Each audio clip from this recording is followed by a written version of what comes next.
These intelligence officers, our country may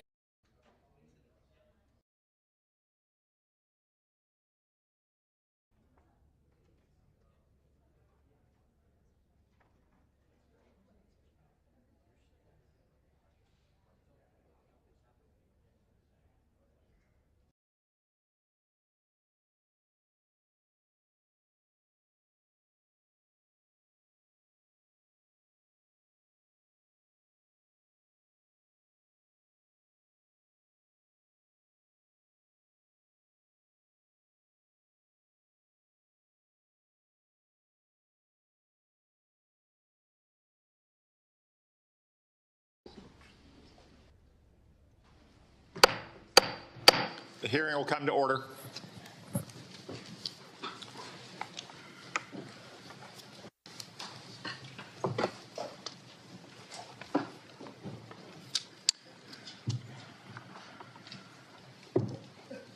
Good morning. Welcome to the Senate Intelligence Committee Annual Worldwide Threats hearing. I'd like to begin by welcoming our esteemed panel of witnesses, the Director of National Intelligence, Tulsi Gabbard, the CIA Director, John Ratcliffe, the FBI Director, Kash Patel, the Director of the National Security Agency and Commander of U.S. Cyber Command, General Tim Haugh, and the Defense Intelligence Agency Director, Lieutenant General Jeffrey Kruse. Thank you all for your appearance. Thank you for your leadership. I also want to recognize the hard work and dedication of the thousands of men and women in our intelligence community whom you're here to represent today. Their successes are seldom celebrated. Their accomplishments are often unseen. But our nation is grateful to each one for the vital work they do to keep our nation safe, prosperous, and free. Our annual Worldwide Threats hearing allows for the American people to receive an unvarnished and unbiased account of the real and present dangers that our nation faces. As we will hear from our witnesses, many of the threats we face are truly existential. Communist China is actively working to replace the United States as the world's dominant superpower. China uses coercive military, economic, and influence operations, short of war, to shape a world favorable to its interests and hostile to ours. These methods include the biggest peacetime military buildup in history, rapidly expanding its nuclear forces, providing critical assistance to help Russia withstand U.S. sanctions, obscuring its role in accelerating the spread of COVID-19 beyond Wuhan, turning a blind eye to Chinese companies that enable the production of fentanyl flooding into the United States, and putting space weapons on orbit, among other tactics. Iran, despite setbacks inflicted on its so-called axis of resistance by Israel over the last year, still aims to destroy what it calls the little Satan, the state of Israel, and what it calls the great Satan, the United States. It continues to arm Yemeni rebels to attack global shipping, though these outlaws have suffered terrible losses over the last 2 weeks, thanks to decisive action by President Trump can our ally and our brave troops. I commend the President, Mike Waltz, Pete Hegseth, and his entire national security team for these actions. Iran also continues its decades-long effort to develop surrogate networks inside the United States to threaten U.S. citizens. Furthermore, Iran's nuclear program continues apace. It's actively developing multiple space launch vehicles, which are little more than flimsy cover for an intercontinental ballistic missile program that could hit the United States in a matter of years. But all this will soon come to an end. The supreme leader of Iran now faces a stark choice, thanks to President Trump. The supreme leader can fully dismantle his nuclear program, or he can have it dismantled for him. Finally, today's report also acknowledges that illicit drug production endangers the health and safety of millions of Americans. For the first time, the annual threat assessment lists foreign illicit drug actors as the very first threat to our country. As the report highlights, Mexican-based cartels using precursors produced in China continue to smuggle fentanyl and synthetic opioids into the United States. Last year alone, these deadly drugs tragically killed more than 52,000 Americans, more than the number killed in attacks by foreign terrorists or foreign nations. Given these threats, we have to ask, are our intelligence agencies well postured against these threats? I'm afraid the answer is no, at least not yet.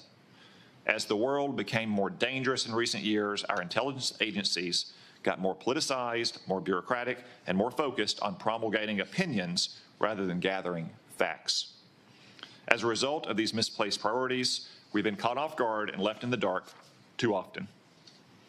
I know that all of you agree that the core mission of the intelligence community is to steal our adversaries' secrets and convey them to policymakers to protect the United States. At the same time, it's not the role of intelligence agencies to make policy, to justify presidential action, or to operate like other federal agencies. After years of drift, the intelligence community must recommit to its core mission of collecting clandestine intelligence from adversaries whose main objective is to destroy our nation and our way of life. The reason is not that our intelligence community lacks dedicated patriots who show up to work every day to protect the American people. On the contrary, it has an abundance of them. The reasons are a misuse of resources, bureaucratic bloat, a default to play it safe, and a past administration that prioritized social engineering over espionage. Coupled with recent failures, the finding in today's Worldwide Threat Report should be a wake-up call to all of us to get our house in order. The status quo is proving inadequate to provide the President and Congress with the intelligence needed to protect the American people. As more storms gather, America's intelligence capabilities require urgent reform and revitalization. As the chairman of this committee, I look forward to working with each of you to strengthen America's intelligence edge and refocus our intelligence community on its core mission, stealing secrets. The American people deserve nothing less. We've assembled an impressive team to get this done, and I look forward to hearing your comments. Now I recognize the Vice Chairman for opening remarks. Well, thank you.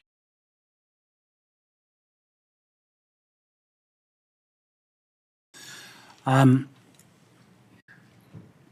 got to say, I've been on the committee now for 14 years, and this year's assessment is clearly one of the most complicated and challenging in my tenure on the committee.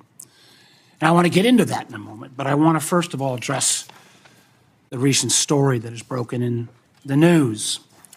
Yesterday, we stunningly learned that senior members of this administration, and according to the reports, two of our witnesses here today were members of a group chat that discussed highly sensitive and likely classified information that supposedly even included weapons packages, targets, and timing, and included the name of an active CIA agent. Putting aside for a moment that classified information should never be discussed over an unclassified system, it's also just mind-boggling to me that all these senior folks were on this line and nobody bothered to even check Security Hygiene 101. Who are all the names? Who are they? Well, it apparently included a journalist. And no matter how much the Secretary of Defense or others want to disparage him, this journalist had at least the ethics to not report, I think, everything he heard. The question I raise is like, everybody on this committee gets briefed on security protocols. We're told you don't make calls outside of SCIFs of this kind of classified nature. We don't know, and I'm going to ask, obviously. Director Gabbard is the executive in charge of all, keeping our secrets safe. Were these government devices? Were they personal devices? Had the devices been collected to make sure there's no malware?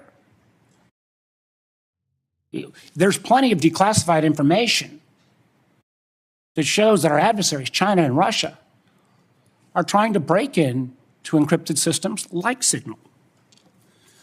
I can just say this, if this was the case of a military officer or an intelligence officer, and they had this kind of behavior, they would be fired.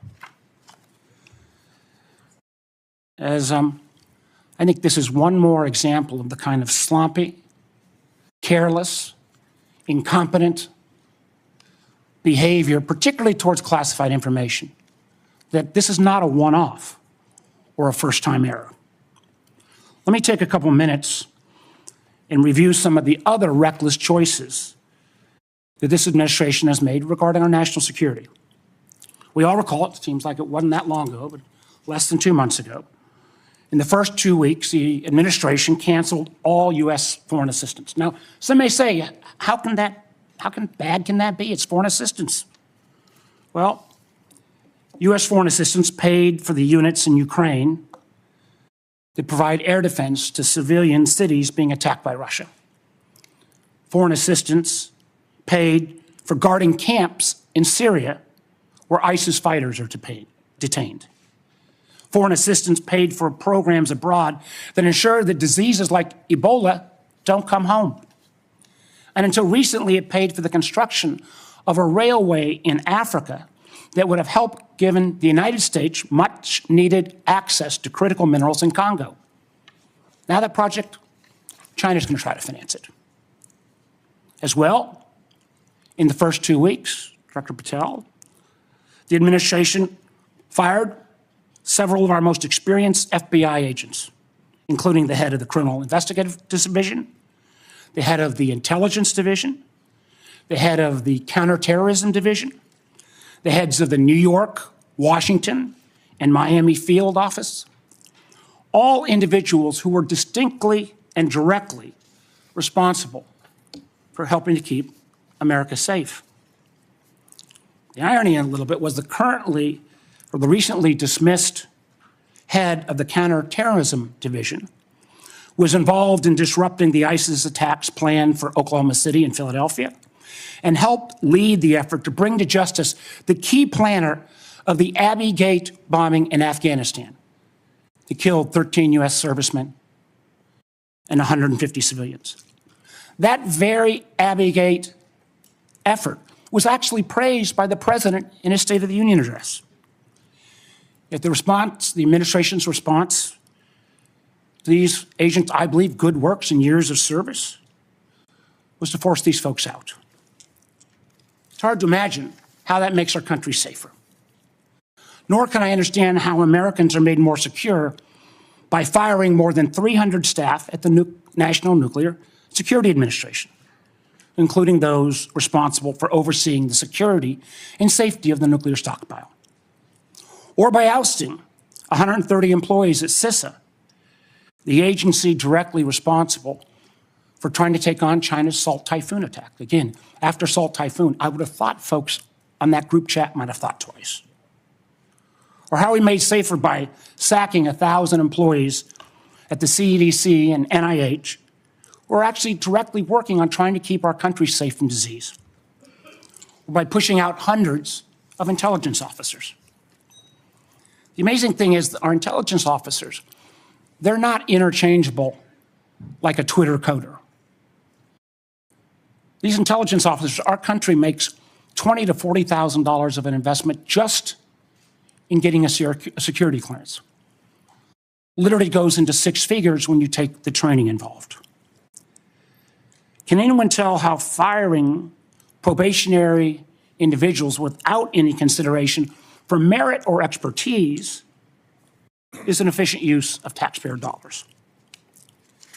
And just to make clear that yesterday's story in The Atlantic was not this rookie one-off, it's a pattern.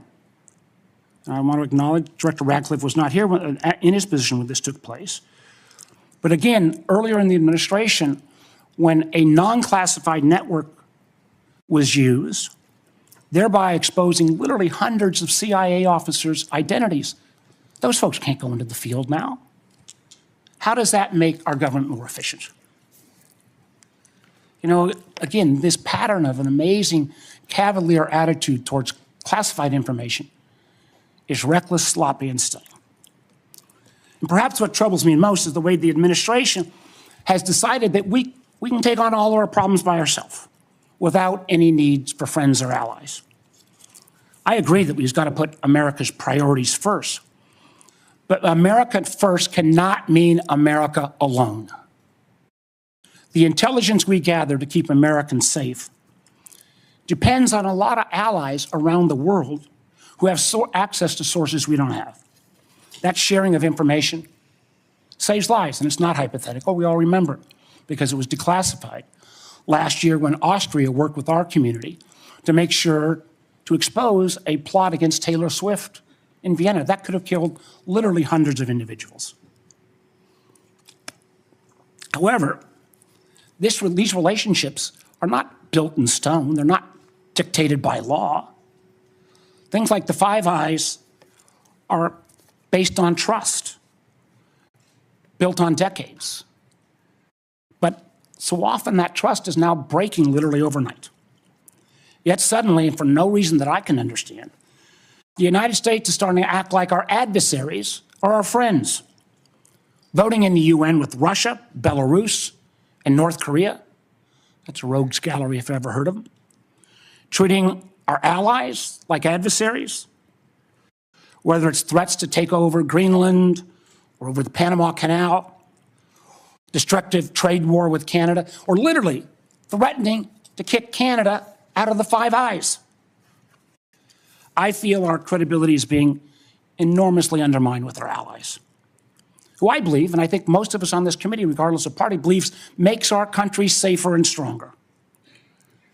But how can our allies ever trust us as the kind of partner we used to be when we, without consultation or notice, for example, stop sharing information to Ukraine in its war for survival against Russia? Or how can our allies not only not trust our government, but potentially not our businesses with such arbitrary political decisions? Let me give you a few examples. As a result of a lot of work from this committee and others in Congress, we made sure America's commercial space industry is second to none. From space to launch to commercial sensing and communications, the United States has taken a record lead.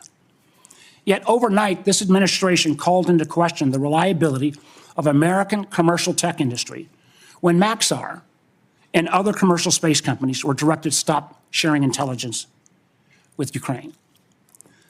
I got to tell you, I've been a business guy, I can't say longer than being an elected official, but pretty close.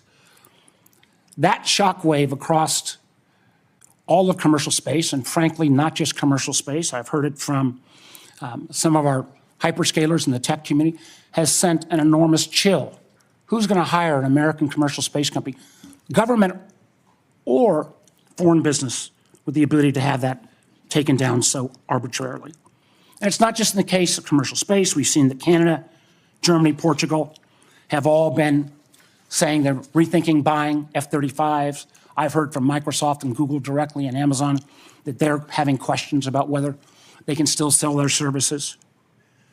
We've also seen foreign adversaries and friends take advantage of this rift in our national security areas and our scientists.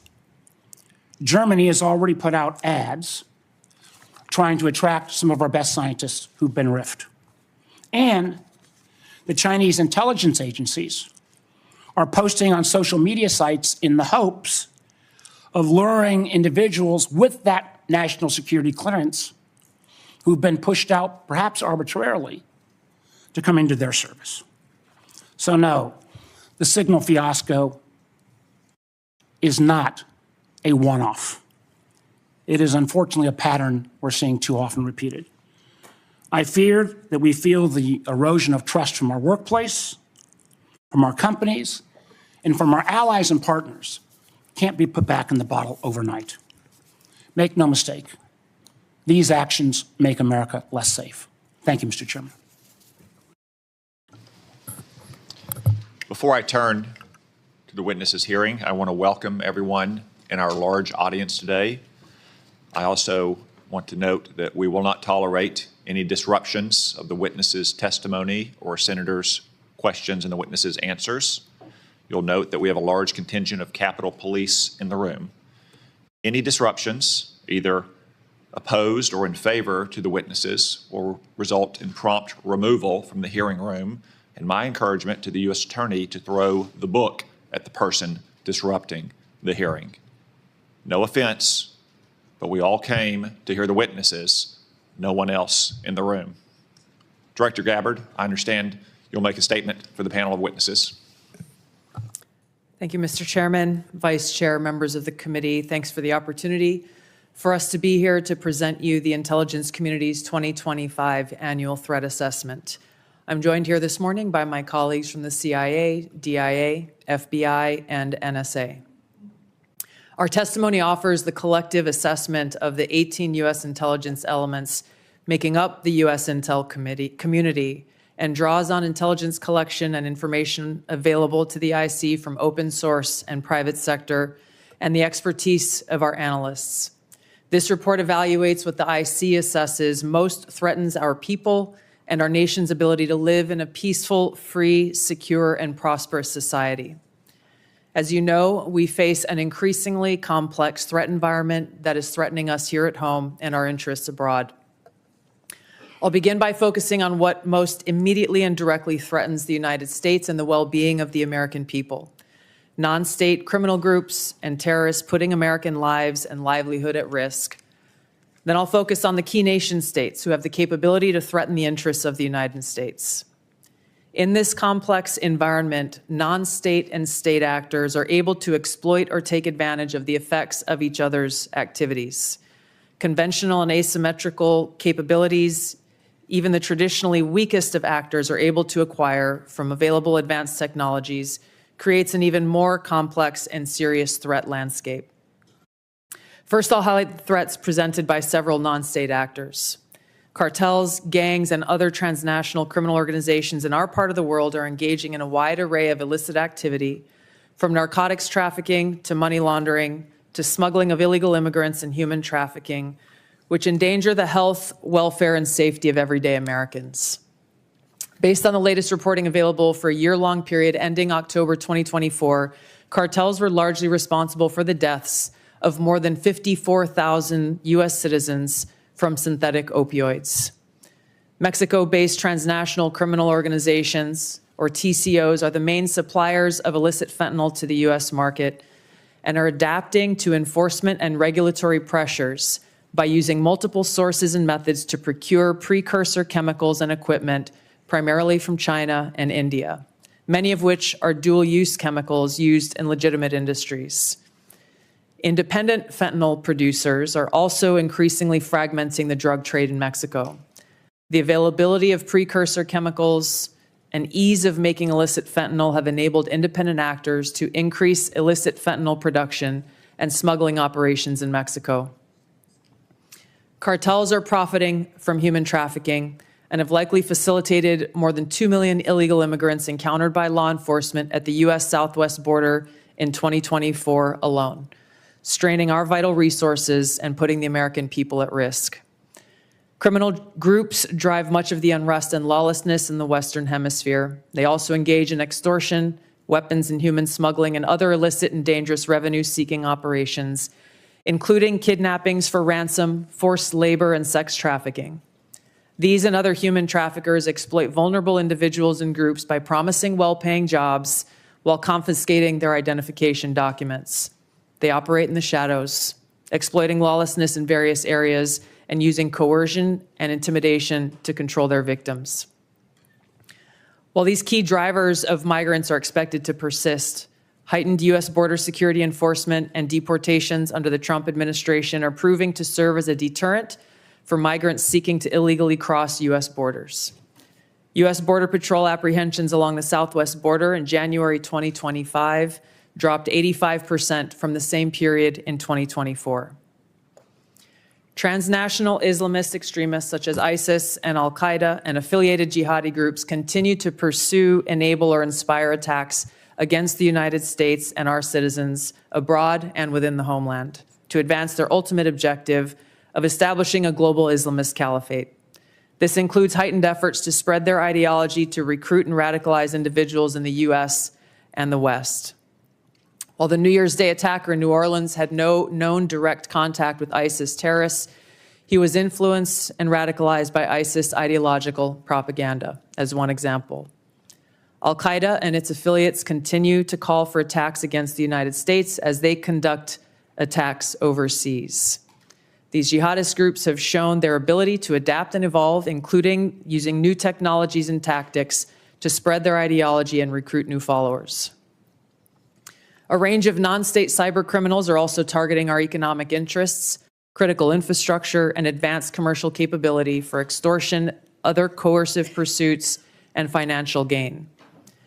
These actors use a variety of tactics, including phishing, ransomware, and denial of service attacks, to disrupt our systems and steal sensitive and lucrative information using available technologies and U.S. cyber vulnerabilities.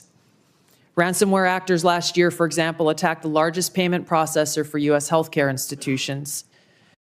And another set of criminal actors conducted cyber attacks against U.S. water utilities. Some of these non-state cyber actors also operate as proxies for or emulate similar activities carried out by major state actors.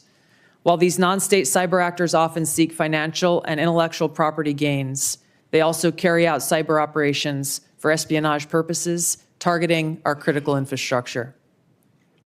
Turning to key state actors, the IC sees China, Russia, Iran, and North Korea engaging in activities that could challenge U.S. capabilities and interests, especially related to our security and economy. These actors are in some cases working together in different areas to target U.S. interests and to protect themselves from U.S. sanctions. At this point, the IC assesses that China is our most capable strategic competitor. Under the leadership of President Xi Jinping, the People's Republic of China seeks to position itself as a leading power on the world stage, economically, technologically, and militarily. Beijing is driven in part by a belief that Washington is pursuing a broad effort to contain China's rise and undermine CCP rule. China's most serious domestic challenge is probably China's slowing economy and potential instability if socioeconomic grievances lead to large-scale unrest. Growing economic tensions with the United States and other countries could also weigh on China's plans for economic growth and domestic job creation. China's military is fielding advanced capabilities, including hypersonic weapons, stealth aircraft, advanced submarines, stronger space and cyber warfare assets, and a larger arsenal of nuclear weapons. While it would like to develop and maintain positive ties with the United States and the Trump administration to advance its interests and avoid conflict, China is building its military capability in part to gain advantage in the event of a military conflict with the United States around the issue of China's efforts toward unification with the Republic of China, or Taiwan. China's military is also expanding its presence in the Asia-Pacific region with a focus on disputed territorial claims in both the East China and South China Seas. Beijing is advancing its cyber capabilities for sophisticated operations aimed at stealing sensitive U.S. government and private sector information and pre-positioning additional asymmetric attack options that may be deployed in a conflict. China's cyber activities have been linked to multiple high-profile breaches, including last year's massive compromise of U.S. telecom infrastructure, commonly referred to as Salt Typhoon. Beijing currently dominates global markets and strategically important supply chains, for example, with the mining and processing of several critical minerals. In December, China imposed an export ban to the United States on gallium, germanium, and antimony, all of which are important to the production of semiconductors and our defense technologies.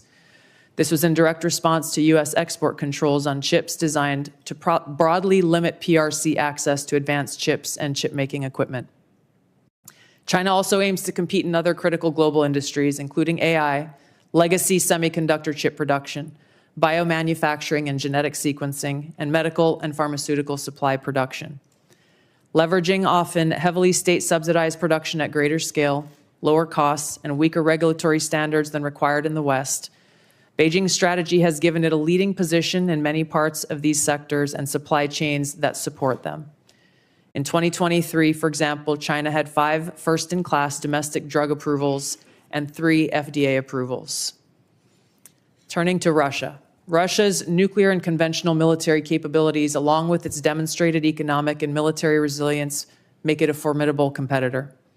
Moscow has more nuclear weapons than any other nation that could inflict catastrophic damage on the United States and the world in the event of a major war that Russian leaders feared put them and their regime at serious risk. In late 2024, Russia announced updates to its public nuclear doctrine, expanding the conditions under which Russia would consider using nuclear weapons. Russia is building a more modern and survivable nuclear force designed to circumvent U.S. missile defense through reliable retaliatory strike potential. Russia intends to deter the U.S. by holding both the U.S. homeland at risk and by having the capabilities to threaten nuclear war in a conflict. Russia has developed advanced cyber capabilities and has attempted to pre-position access to U.S. critical infrastructure for asymmetric options and make it a persistent cyber threat. Russia's cyber activities have been linked to multiple high-profile breaches, including the 2023 hack of Microsoft. Russia is also fielding new capabilities in anti-satellite weapons meant to degrade U.S. and allied space infrastructure. Among Russia's most concerning developments is a new satellite intended to carry a nuclear weapon as an anti-satellite weapon, violating long-standing international law against such activity and putting the U.S. and global economy at risk. Iran continues to seek expansion of its influence in the Middle East, despite the degradation to its proxies and defenses during the Gaza conflict. Iran has developed and maintains ballistic missiles, cruise missiles, and UAVs, including systems capable of striking U.S. targets and allies in the region. Tehran has shown a willingness to use these weapons, including during a 2020 attack on U.S. forces in Iraq and in attacks against Israel in April and October 2024. Iran's cyber operations and capabilities also present a serious threat to U.S. networks and data. The IC continues to assess that Iran is not building a nuclear weapon, and Supreme Leader Khamenei has not authorized the nuclear weapons program that he suspended in 2003. The IC continues to monitor closely if Tehran decides to reauthorize its nuclear weapons program. In the past year, we've seen an erosion of a decades-long taboo in Iran on discussing nuclear weapons in public, likely emboldening nuclear weapons advocates within Iran's decision-making apparatus. Iran's enriched uranium stockpile is at its highest levels and is unprecedented for a state without nuclear weapons.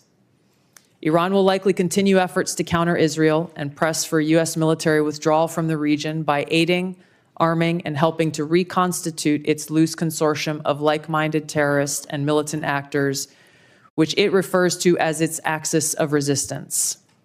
Although weakened, this collection of actors still presents a wide range of threats, including to Israel's population, U.S. forces deployed in Iraq and Syria, and to U.S. and international military and commercial shipping and transit. North Korean leader Kim Jong-un is pursuing stronger strategic and conventional capabilities that can target U.S. forces and allies in the region, as well as the U.S. homeland, to bolster North Korea's leverage and stature, defend its regime, and achieve at least tacit recognition as a nuclear weapons power. Kim's recently cemented strategic partnership with Russia supports these goals by providing him greater financial, military, and diplomatic support, reduced reliance on China, and providing North Korean forces and weapons systems authentic warfighting experience. Kim views his strategic weapons advances since 2019, its deepening ties with Russia, and North Korea's economic durability as strengthening his negotiating position against Washington's demands for denuclearization and lessening his need for sanctions relief. North Korea is probably prepared to conduct another nuclear test on short notice and continues to flight test its ICBMs to demonstrate their increasing capabilities as leverage in future negotiations.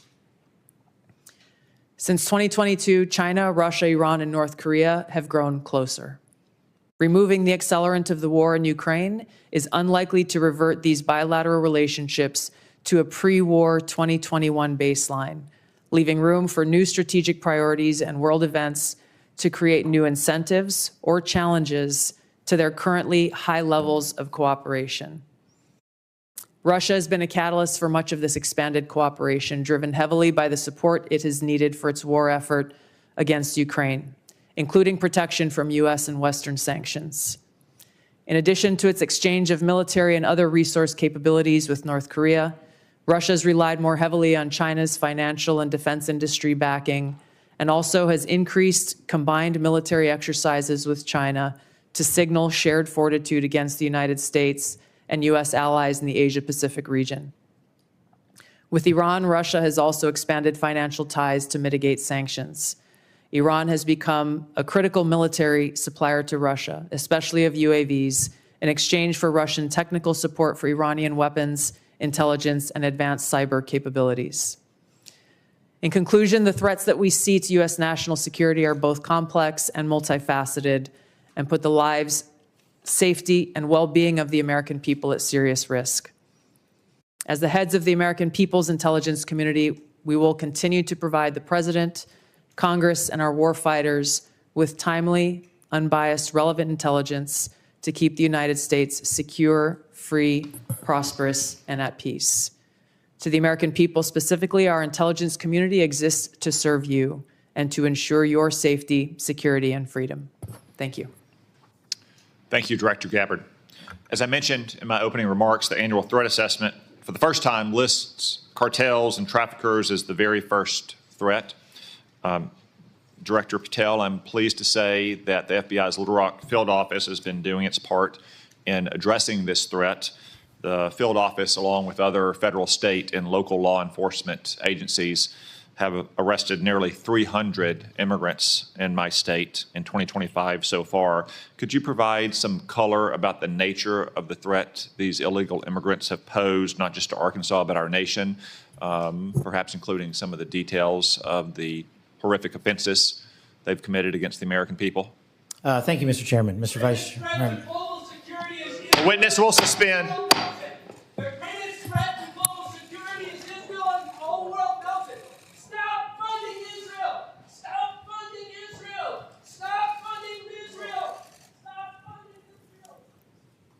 So that protester was a Code Pink lunatic saying the greatest threat to world peace is funding Israel. I will observe, for the benefit of the audience here and on television, that Code Pink is funded by communist China as well, which simply illustrates, speak up now if you want to be removed as well, whoever's saying that.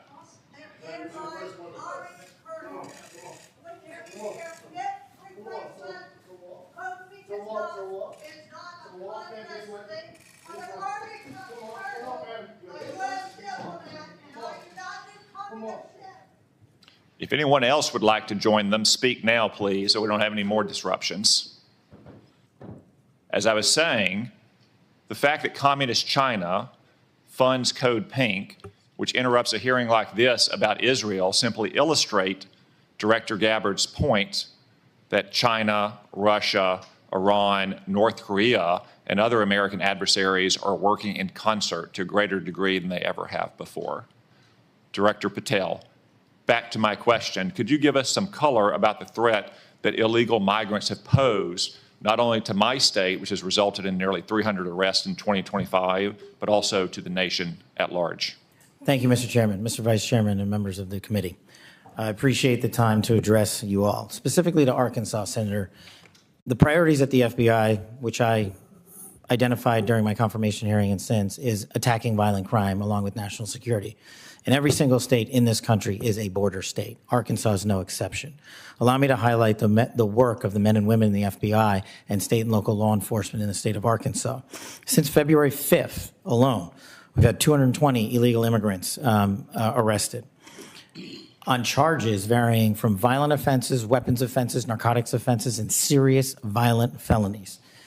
253 separate individuals have been charged related to those offenses.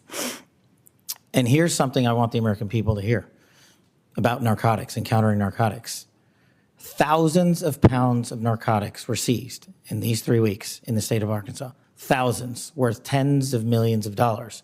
Everything from fentanyl to meth to cocaine to heroin to marijuana and more. And also including manufactured drugs. The FBI does have the biggest footprint in Arkansas, but we could not achieve this mission without our state and local law enforcement partners, which has been one of the priorities since I took the helm at the FBI. They provide the greatest ground level intelligence to conduct these operations in Arkansas and in every single state across the union. Since February 5th, we've assisted with the arrest of hundreds of criminals and illegals throughout your state, and that was just a 3-week operation. Prior to that, Senator, there was a bust of 17 federal indictments relating to a meth lab in the state of Arkansas in the southwest corner of your state. All of those individuals are now facing prosecution for hundreds of pounds of illegal opioids, guns, and other illicit material. So we will continue to do that work. We will work it 7 days a week, 365 days a year, not just in your state, Mr. Chairman, but in every state. Thank you, Director Patel. As Director Gabbard highlighted from the annual threat report, Director Ratcliffe, many, if not most, of the chemical precursors for deadly fentanyl produced by Mexican drug cartels originates in China. China, of course, is a techno-totalitarian police state. They have technology to monitor their own people that Soviet Russia could have only imagined. Is there any reason, Director Ratcliffe, to believe that China could not monitor and crack down on this flow of chemical precursors to Mexico if it chose to do so? Thank you, Senator, for the question. No, there's nothing that prevent China, the People's Republic of China, from cracking down on fentanyl precursors. As you well know, Senator, one of the reasons that they don't is that there are more than 600 PRC-related companies that produce those precursor chemicals in an industry that generates $1.5 trillion.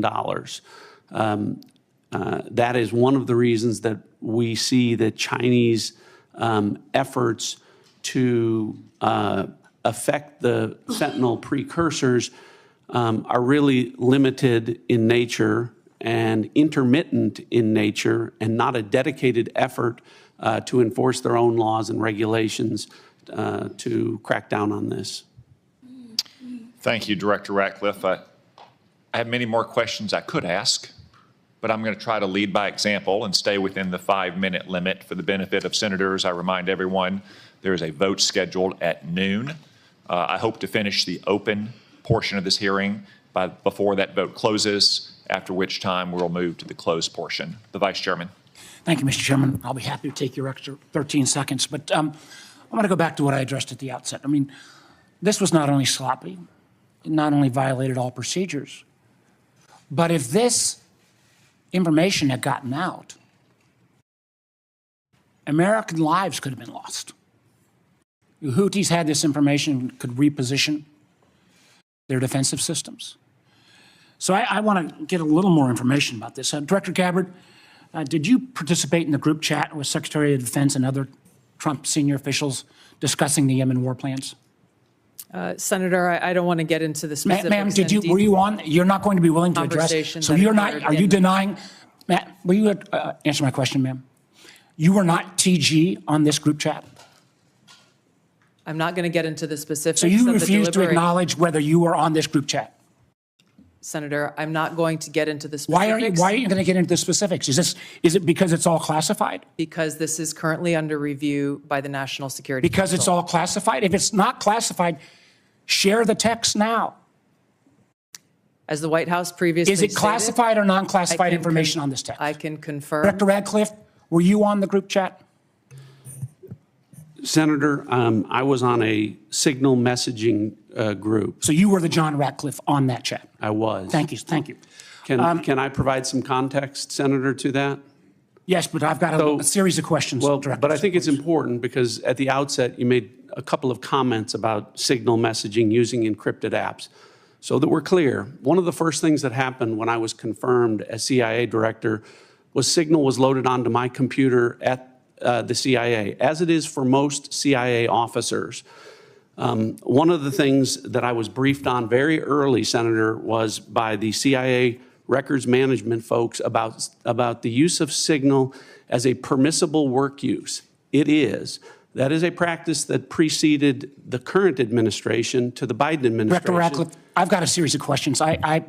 If you're making the to the statement, point, well, if you're making the statement, the signal is a secure channel. No, can I disagree. answer that?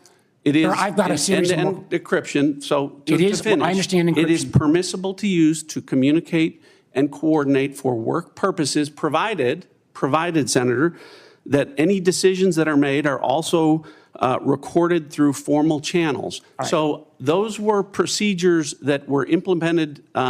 Dr. Ratcliffe. My staff implemented those processes, followed those processes, complied with So are those you saying processes, that- and finally, just please, so my communications, to be clear, in a signal message group were entirely permissible and lawful and did not include classified information. Well, we will make clear. that determination, because if it's not classified, share the text with the committee.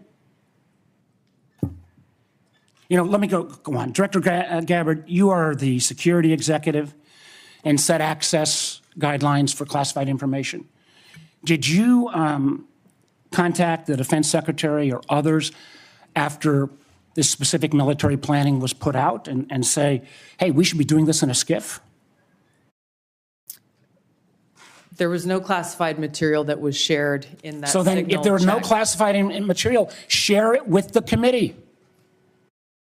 You can't have it both ways. These are important jobs. This is our national security. Bobbing and weaving and trying to, filibuster your answer. So please answer the question. If this was Director Gabbard, if this was a rank and file intelligence officer who did this kind of careless behavior, what would you do with them? Senator, I'll reiterate that there was no classified material that was shared in that Ma'am, if there's signal no classified in materials, share. And then if there's no classified materials, then you can't even answer the question whether you're on the chat. This is strangely familiar, and I think my colleagues will remember, when you couldn't answer the question, is Edward Snowden a traitor? Man, I have serious doubts about anyway. Director Gabbard, I'm going to give you this. Tweeted just 11 days ago, and I'm quoting you. Any unauthorized release of classified information is a violation of the law and will be treated as such. So if this information is classified, what are you going to do?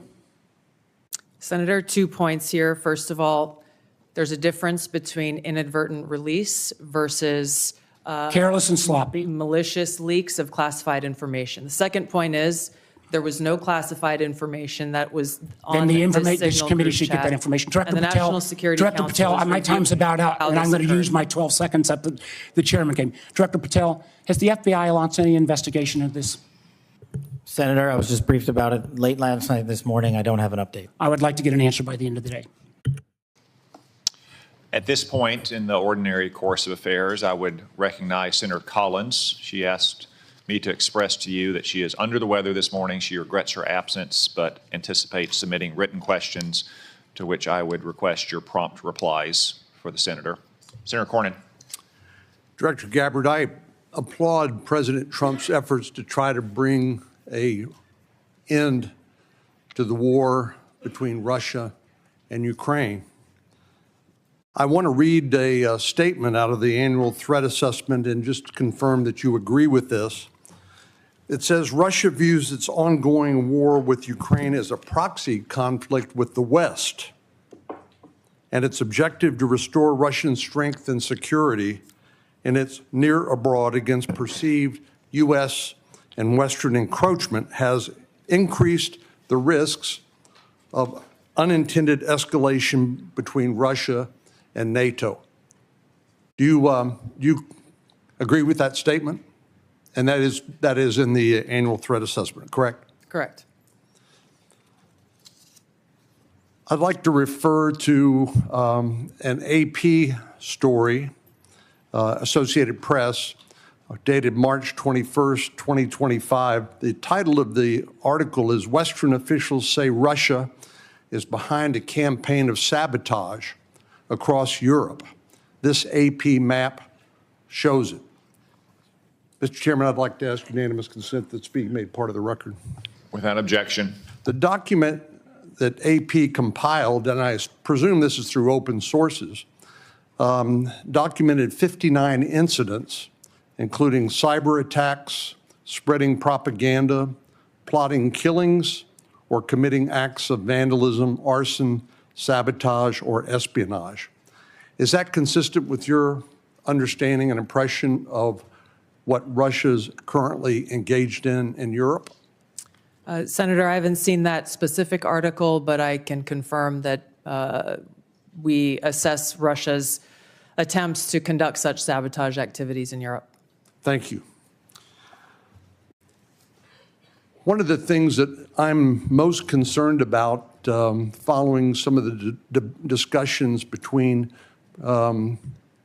Russia and Ukraine and the United States and our other allies, obviously, as I said, peace between Ukraine and Russia is the desirable end state. I think you'd have to be crazy to say otherwise.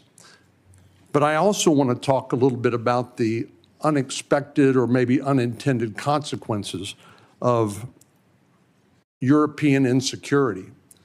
I know the incoming Chancellor of Germany has talked about the possibility that Germany might share its nuclear weapons with Ukraine and suggested that the UK would be part of that. I know that Poland has talked about acquiring nuclear weapons, and perhaps other European countries to make up for what they view as a receding of the American umbrella of protection. General Kruse, what would be the result of a proliferation of nuclear weapon-armed countries in Europe if, in fact, that would occur as a result of the perception of European insecurity? Senator, thank you for the question. One of the things that the intelligence community works very hard on is to understand who has nuclear weapons throughout the planet. And as discussed in the opening statements, both by the chair and by Director Gabbard, the proliferation and the increase in the types and the lethality of nuclear weapons is one of the things that we have to track and we as a nation are going to have to face. It has changed dramatically in the last 5 years and will continue to change over the next 5 years. The addition of additional countries which have their own deterrence policies and will act in a nuclear dialogue, or the presence of those weapons, the security of those weapons, the movement and the threat of use of those weapons complicates the environment by which all of us will operate and will complicate all of the decisions by which all future conflict and the political decisions that we support of the decision makers. It makes the world a more dangerous place, does it not? Senator, yes, it does. And just by way of history, Ukraine used to have the third largest arsenal of nuclear weapons on the planet. But as a result of negotiations between Russia and Ukraine and the United Kingdom, the Budapest Memorandum documented a commitment by Russia and the United States to protect the territorial integrity of Ukraine in exchange for them giving up their nuclear weapons. Did I correctly summarize the content of the Budapest Memorandum back in 1994? Yes, Senator, you did, and Ukraine willingly gave up its weapons for the protection of others. Thank you very much. Senator Wyden. Thank you, Mr. Chairman. And obviously, my colleagues and I feel very strongly about the war planning meeting over unclassified phones. Obviously reckless, obviously dangerous. Both the mishandling of classified information and the deliberate destruction of federal records are potential crimes that ought to be investigated immediately. And I want to make clear that I'm of the view that there ought to be resignation, starting with the National Security Advisor and the Secretary of Defense. Director Ratcliffe and Director Gabbard, have you participated in any other group chats with senior Trump administration officials in which classified information was shared using phones that weren't cleared for such information? Question for the two of you. Senator, thank you for the question. I haven't, your question was, have I participated in any other group chats sharing classified information? To be clear, I haven't participated in any signal group messaging that relates to any classified information at all. Okay. Director Gabbard? Senator, I have the same answer. I have not participated in any Signal group chat or any other chat on another app that contained any classified information. Yeah, and I just think it's important to follow through here. Would the two of you cooperate with an audit to confirm that that is that is the case? I have no objection. Senator, I'll certainly comply with any follow-up that the National Security Council would deem appropriate.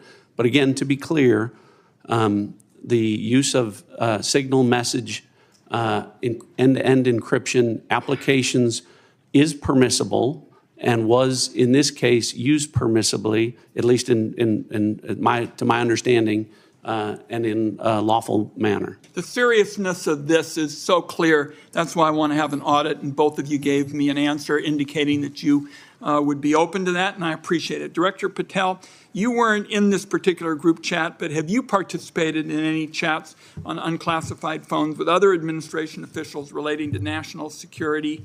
And if so, on what other topics? Thank you for your question, Senator, and not that I can recall. Okay.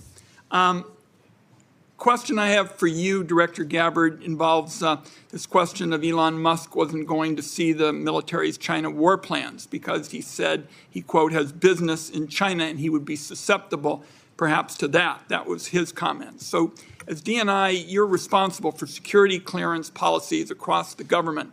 Under your watch, how are you going to go about carrying out this obligation? Because I think it obviously is a very significant one in terms of American national security.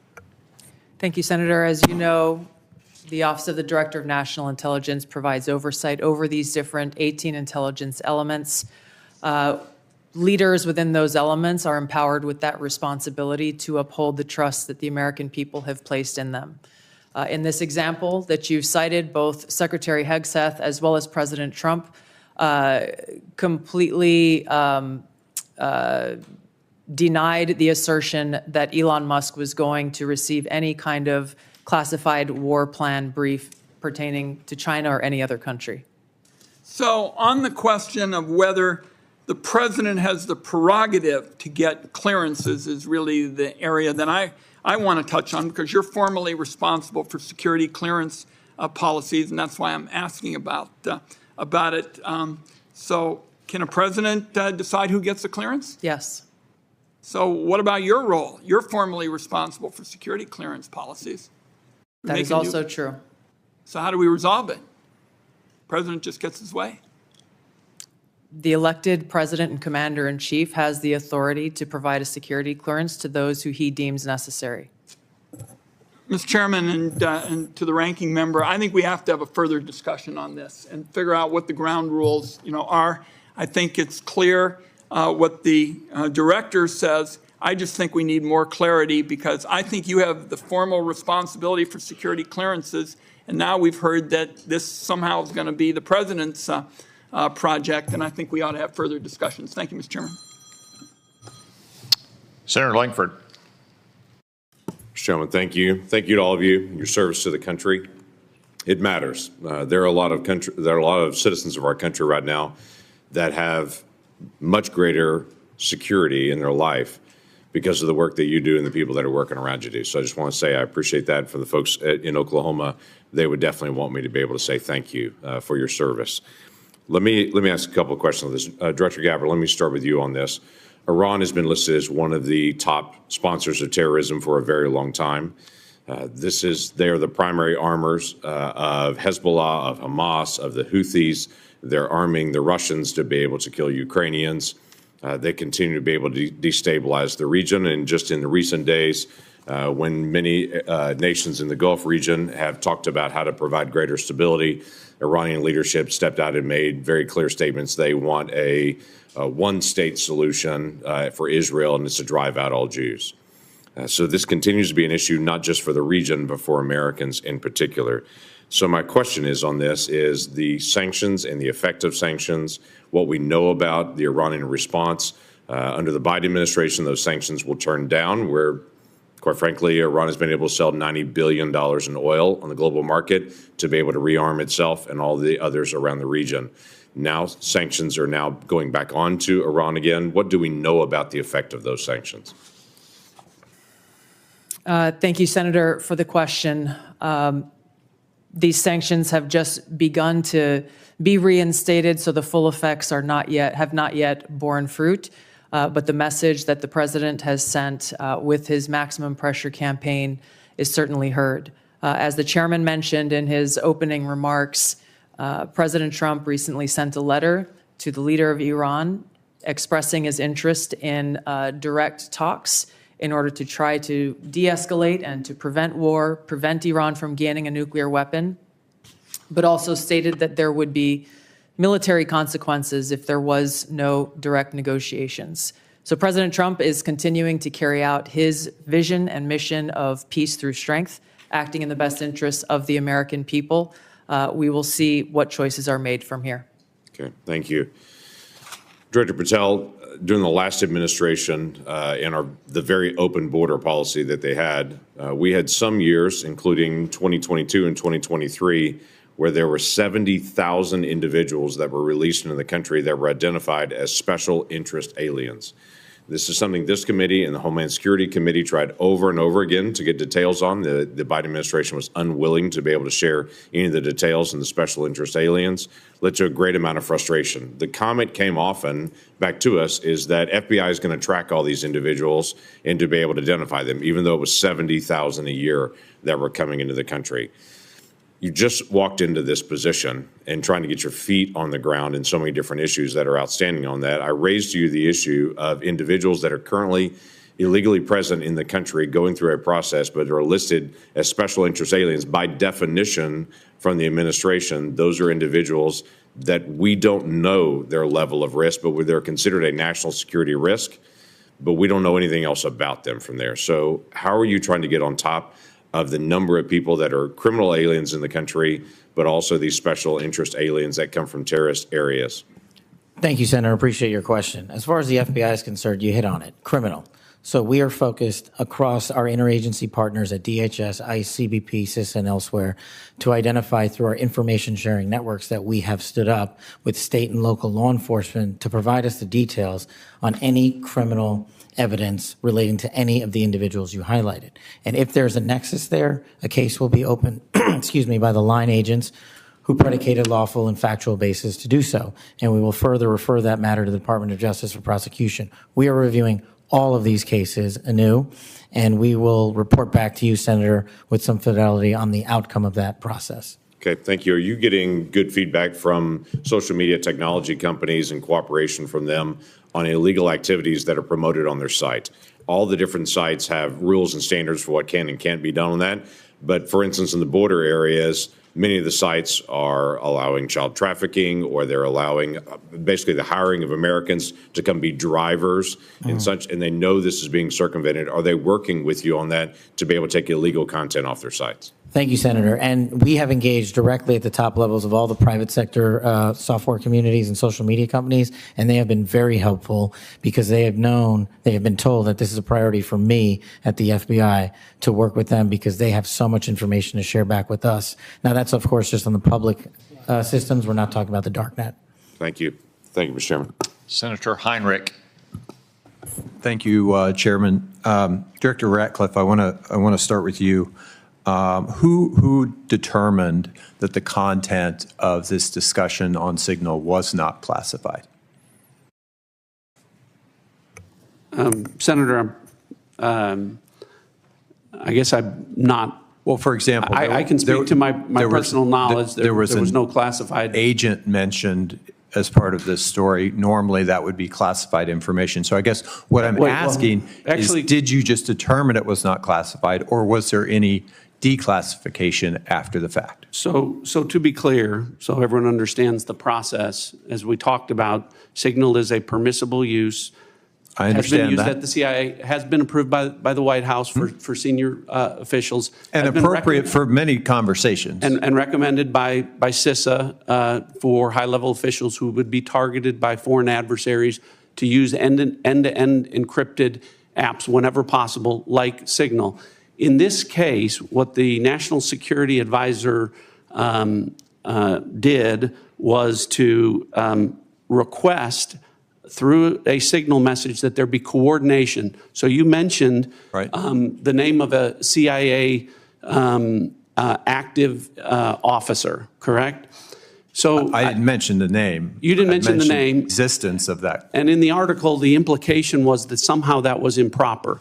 That was not the case. So a CIA officer was not operating undercover. So the request for coordination was for a staff member to coordinate on the high side. So I communicated the name of a CIA officer not operating undercover, completely appropriate, who does openly and routinely coordinate with the White House as a member of my staff. So the intimation there that there was something inappropriate was clearly incorrect. Did it occur to you that given the sensitive nature of this discussion, that it could just move to the high side?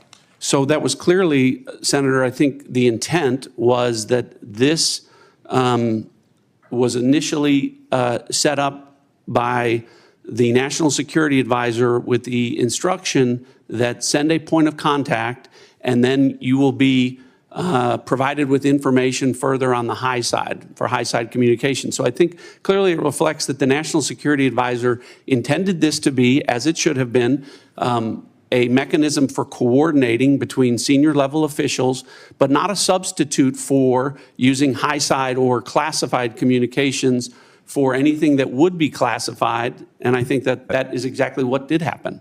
So I'm curious, did this conversation at some point include information on weapons packages, targets, or timing? Not that I'm aware of. Director Gabbard, same question. Same answer, and defer to the Department of Defense on that question. Well, those are two different answers, but you're saying that was not part of the conversation? That's my knowledge. The precise operational issues were not part of this conversation? Correct. Okay. I want to ask you, Director Gabbard, something on a very different track here, which is I very much agree with the conclusion of the ATA that foreign illicit drug actors are a major threat in the United States, and many of you have spoken to this today. Is the IC wrong in its omission of Canada as a source of illicit fentanyl in the ATA? I was surprised, given some of the rhetoric, that there is no mention of Canada in the ATA. Senator, the focus in my opening and the ATA was really to focus on the most extreme threats in that area. And our assessment is that the most extreme threat related to fentanyl continues to come from and through Mexico. So the president has stated that the fentanyl coming through Canada is massive, and actually said it was an unusual and extraordinary threat. And that was the language that was used to justify putting tariffs on Canada. I'm just trying to reconcile those two issues. Is it an unusual and extraordinary threat, or is it a minor threat that doesn't even merit mention in the annual threat assessment? Senator, I don't have the numbers related to Canada in front of me at this time. I'd like to get back to you on the specifics of that answer. It's less than 1% of the fentanyl that we are able to interdict. But if you have different information, I would very much welcome that. Senator Budd.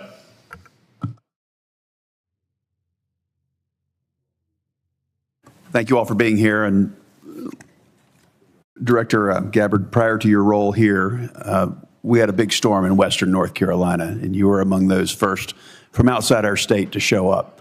So thank you for your work there. Thank you for your ongoing work there and that of your family as well. It was good to see them when out in western North Carolina last week, so thank you. Director Haugh, so what do we need to do in regards to Volt Typhoon? There's a lot of pre-positioning that went on there. So where are we with that? And what do we need to do in regards to our power companies, whether it's generation or distribution, Duke Energy in my home state, or even the rural electric co-ops? What do we need? What have we learned? And what can I tell them? Senator, 99% of the critical infrastructure in the United States is controlled by private companies. So that really drives us to talk about how do we partner with industry and with the commercial sector, in this case, with power sector. Volt Typhoon began when industry came to the intelligence community and said, we're seeing anomalous activity, can you help us gain context? And we were able to bring context to that to be able to understand what the threat was and then to ultimately be able to identify who was behind that threat. Since that time, we've continued to work very closely with industry to be able to determine what are the right ways for us to be able to pursue these threats within networks to enable the interagency, to enable our partners and industry to be able to pursue them. That's the approach we have to take. It is a collaboration between the government and industry to be able to eradicate these threats, and we have continued to pursue them together since our first identification and notification that we did related to this particular threat. Thank you. What have you done on the offensive side here in regards to, I think there were three, Salt Typhoon, Volt Typhoon, and even Flax Typhoon. Maybe there were others, but those are the three that are known. Senator, I've been given really clear guidance in terms of what the Secretary of Defense expects in terms of our aggressive approach to be able to restore deterrence, and I look forward to talking with you about that in the closed hearing. Look forward to that. Directors Gabbard and Ratcliffe and Patel, thank you all again for being here. So as you're all keenly aware, Section 702 of FISA is an extremely useful authority to help keep our nation safe. I also know that we need to rebuild American people's trust and confidence that such authorities are not being misused by the intelligence community to unlawfully target Americans. So since taking over your respective agencies, can you tell me and tell the American people how effective the recent changes have been in protecting privacy and civil liberties of each and every Americans? And then, if you will, comment on how useful the authority is in generating intelligence that actually protects the homeland. We'll start with you, Director Gabbard. Senator, Section 702, which authorizes the foreign collection of non-U.S. persons outside of the United States, continues to be one of our most effective collection tools to ensure our national security. There are a number of reforms that the Senate passed, that Congress passed last year that have proven to strengthen the protections of Americans' Fourth Amendment rights. In the short time that I've been in the seat, I've seen a few examples of that directly, most recently through the FISA court, calling in an amici to come in and weigh in on a dispute regarding provisions that would further protect Americans' Fourth Amendment rights. I'll be visiting our friends at the NSA next week and doing a quote-unquote ride-along to observe directly how those reforms that Congress passed are being implemented to protect Americans' civil liberties, and look forward to reporting back after I've had that opportunity. Thank you. Director Patel. Thank you, Senator. With my background in FISA and 702, I just want to clearly delineate between FISA Title 1.3 and 702 collection. We need to both ardently defend its use, but also ardently support reforms that allow the American public to entrust that those charged with those capabilities are not violating the Fourth Amendment or any other violation. Speaking to Title I, Title III, when it comes to U.S. persons, I have already included an amendment in terms of FBI language to make sure that when a U.S. person is targeted, that the FBI specifically is responsible for culling through all exculpatory information that is reasonably known and satisfying that burden and stating it in the application. When it comes to 702, Senator, some of the biggest enterprise efforts we have had to thwart national security risk would not have occurred if 702 collection had gone dark. And the FBI continues to use that information to protect the homeland. We've had multiple takedowns in the last 6 months based on 702 and interagency collection processes, but we just need to ensure the American public, and I'm working with my team, that even in the 702 sphere, American citizens' information is protected. Thank you all. I look forward to the discussion in the closed session. Senator King. Thank you, Mr. Chairman. Director Gabbard, I didn't intend to get into the Jeffrey Goldberg story, but something you said has sort of puzzled me. According to open source reporting at 11:44 on the morning of March 15th, Secretary Hegseth put into this group text a detailed operation plan, including targets, the weapons we were going to be using, attack sequences, and timing. And yet you've testified that nothing in that chain was classified. Wouldn't that be classified? What if that had been made public that morning before the attack took place? Senator, I can attest to the fact that there were no classified or intelligence equities that were included in that chat group at any time. So, and I so the defer, attack sequencing and timing and weapons and targets you don't consider to should have been classified? I or defer were to the classified? Secretary of Defense and the National Security Council on that question. Well, you're the head of you're the head of the intelligence community, and you're supposed to know about classifications. So your testimony very clearly today is that nothing was in that set of texts that were classified. I'll follow up on Senator Wyden's question. If that's the case, please release that whole text stream so that the public can have a view of what actually transpired on this discussion. It's hard for me to believe that targets and timing and weapons would not have been classified. Well, let me move on. You approved this report, this annual report, prepared by the Office of the Director of National Intelligence. Is this submitted to the White House routinely in anticipation of its public release? I don't know what you mean by submitted routinely. Was this report submitted to the White House before its release today? It was submitted to them once it was completed. I think probably around the same time it was sent to all of you. I want to move on. One note that surprised me, I've been on this committee now this is my 13th year. Every single one of these reports that we have had has mentioned global climate change as a significant national security threat, except this one. Has something happened? Has global climate change been solved? Why is that not in this report? And who made the decision that it should not be in the report when it's been in every one of the 11 prior reports? I can't speak to the decisions made previously, but this annual threat assessment has been focused very directly on the threats that we deem most critical to the United States and our national security.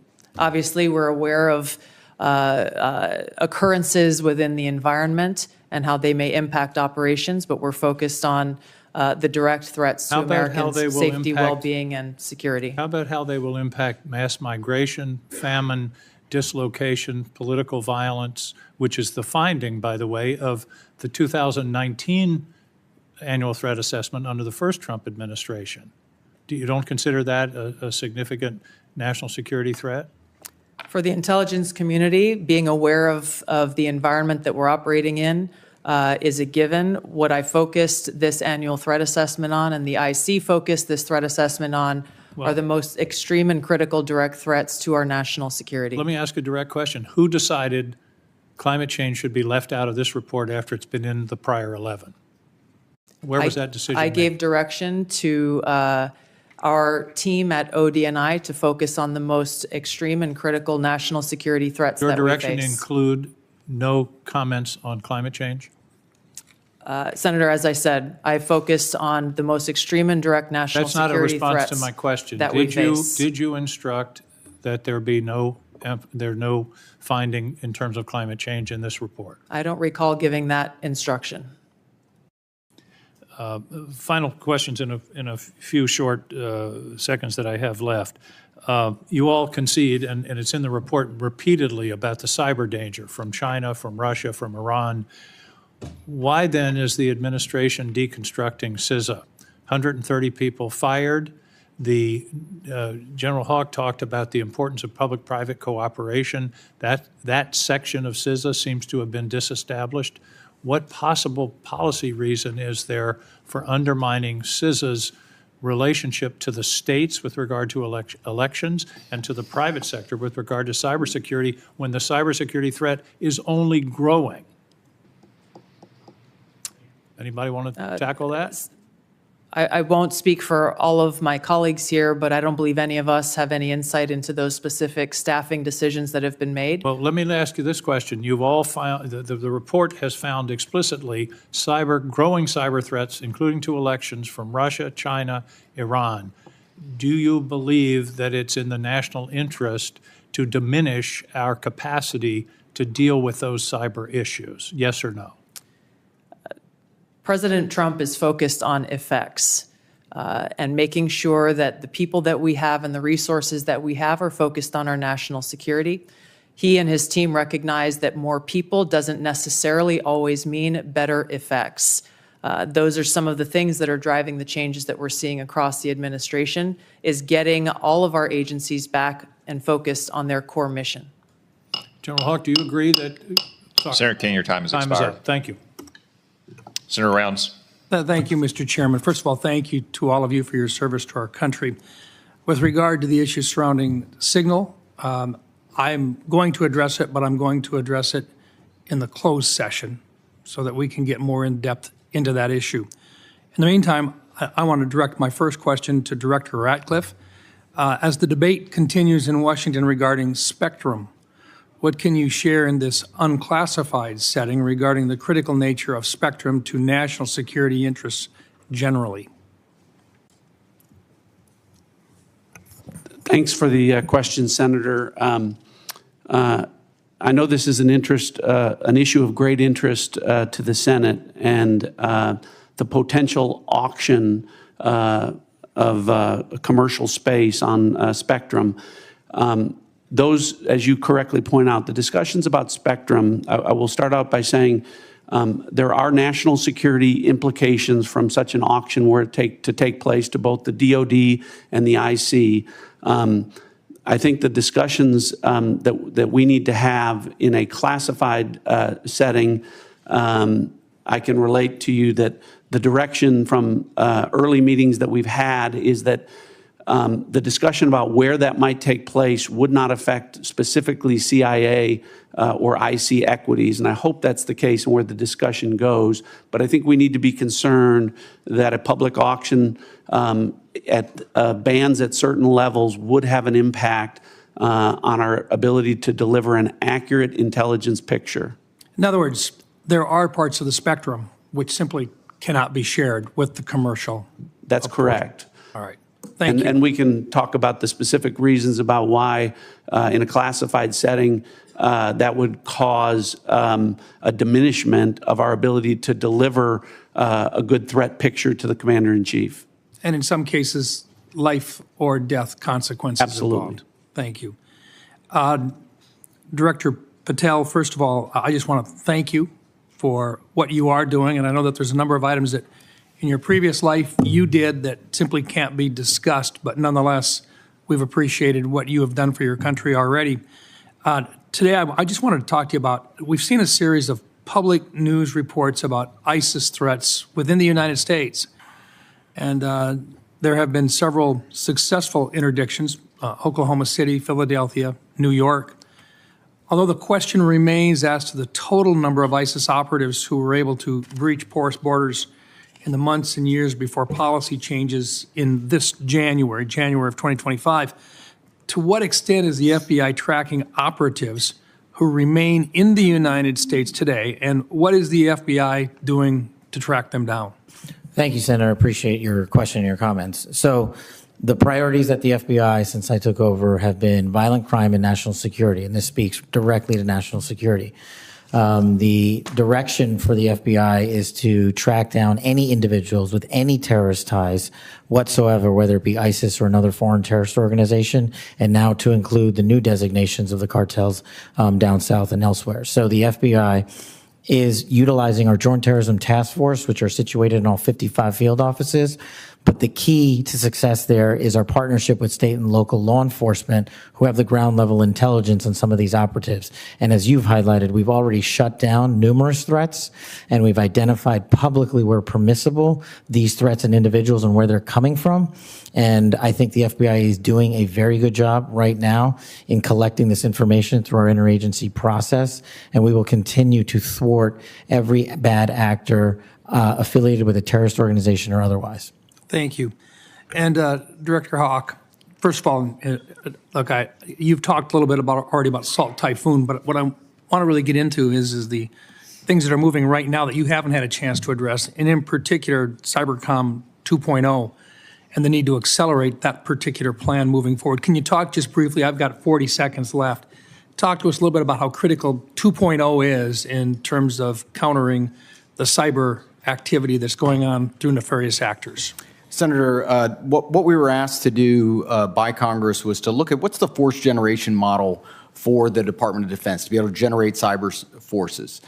Based off of that request, I produced a recommendation for the Secretary that outlined 3 critical things, which is really how we manage the talent, how we develop the talent in the department, and also how we equip that talent underpinned by compute and AI.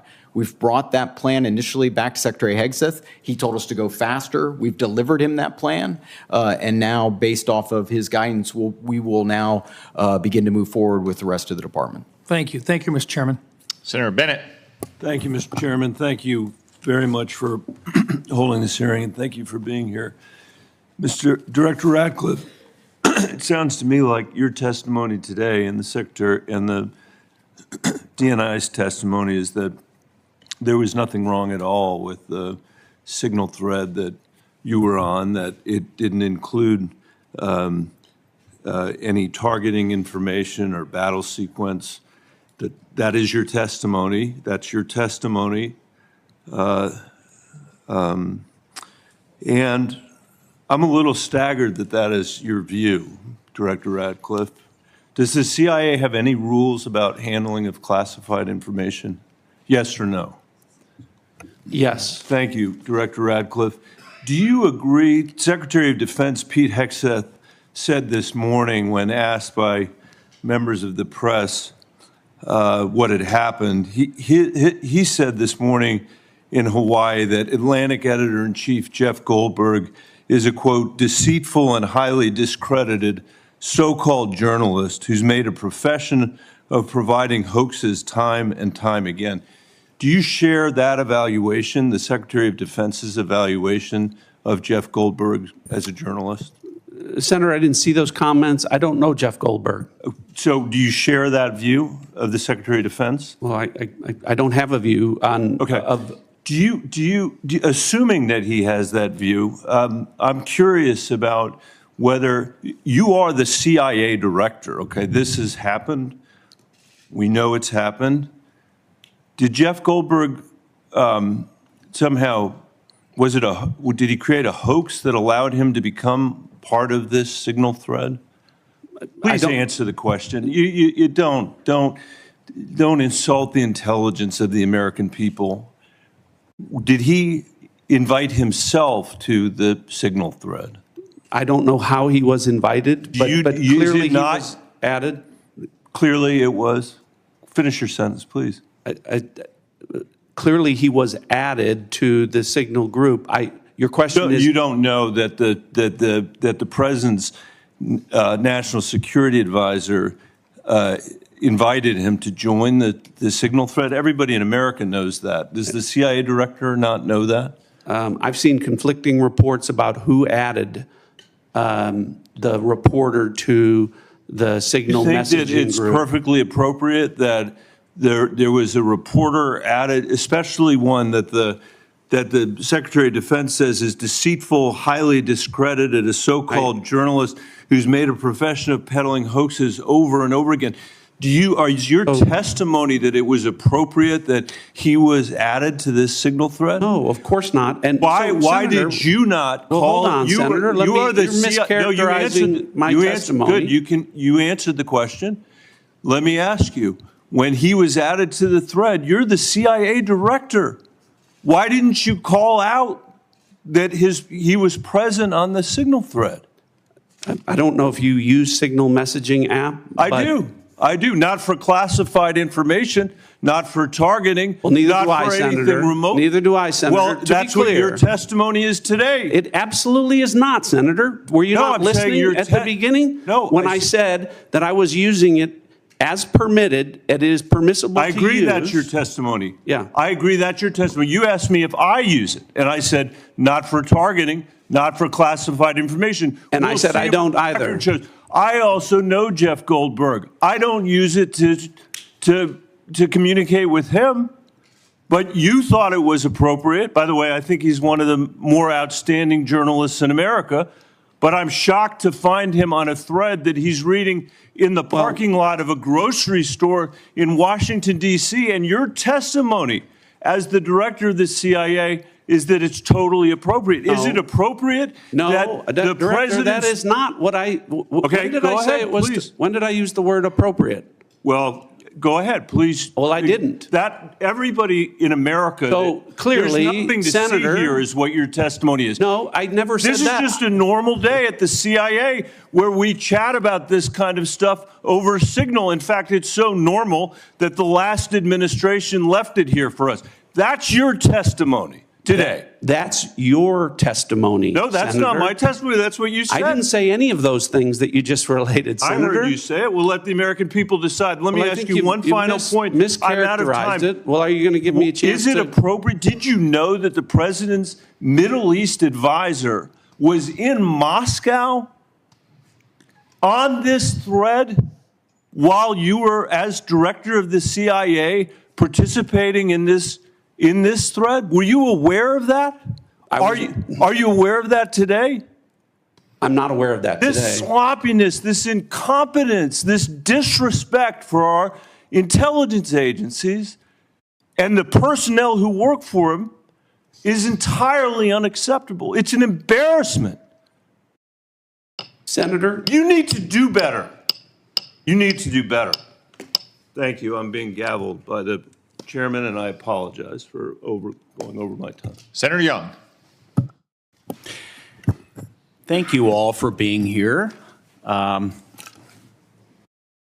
I'll be asking some follow-up questions, clarifications about this Signal episode in a closed setting, and try and work with all of you to bring clarity to that situation. It appears to me there's some unanswered questions. It'll take some time, I think, to get there in a more dispassionate setting. Director Gabbard, I'm going to begin today asking you some questions about emerging technology. This has been a real point of emphasis, I know, of our broader national security community for a period of time. We know that PRC is making generational investments in certain emerging tech, AI, biotech, and other areas of technology to reduce their vulnerability against any supply chain disruptions and to lead the world in some areas. As the IC assesses, the PRC is seeking to, quote, become a global S&T superpower, surpass the United States, promote self-reliance, and achieve further economic, political, and military gain. So, Director Gabbard, can you describe the actions China is taking to operationalize that IC assessment in ways that directly target the security and prosperity of everyday Americans? Senator, what we know is that they are trying to use these capabilities as a means to continue to exploit vulnerabilities within our own critical infrastructure and our cyber technology. The critical infrastructure is a key area of concern given what we know has already been exploited, these asymmetric attacks that have been placed within our critical infrastructure that are of serious concern given how they could be exploited, especially during a time of conflict. We know that they are experiencing a boom in their generative AI capability and are competing very heavily against our own AI capabilities. Obviously, AI can and will be used across a multitude of every sector of our society, both here as we are in our own country, and we expect China to be able to continue to do the same there. So two key areas of vulnerability to the United States, conceivably, susceptibility to cyber attacks, and as China's leveraging of AI towards misinformation, increasingly into the physical realm, they can pose threats to us as well. As follow-up, Director Ratcliffe, you know, we've had Huawei, we've had TikTok. What do you believe will be the next point of technological friction and competition between the U.S. and China? What should members of Congress be looking for? Senator, I think I can answer this question more fully in the classified setting. What I would say is it relates to the issue of emerging technologies and matters of quantum computing and quantum sensing, and our ability to stay ahead of China on the technological curve with respect to those issues. I'd be happy to get into that in further detail in a classified setting. Excellent. We'll dive into that. Director Haugh, General, how do you see biotech playing into this broader competition?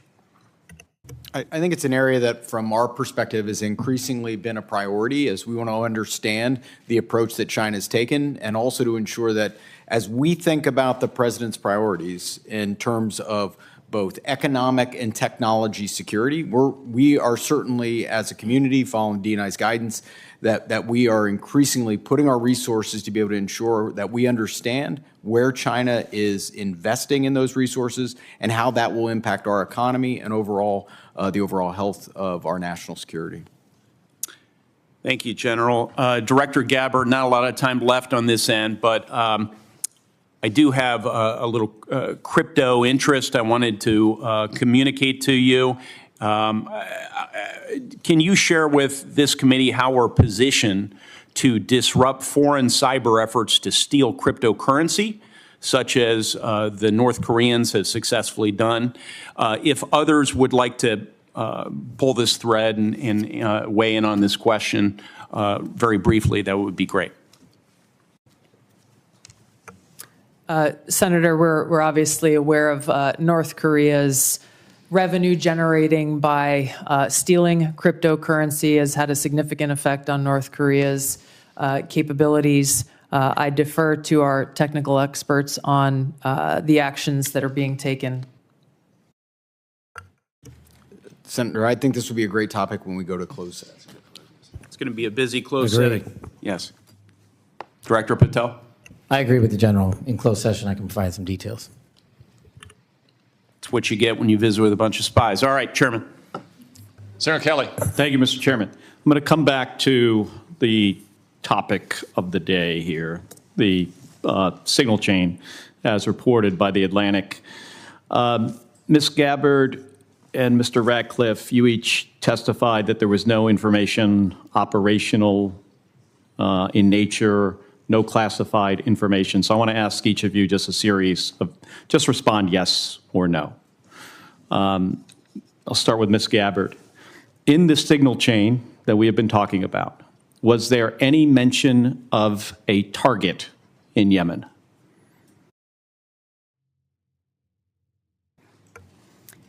I don't remember mention of specific targets. Any generic target?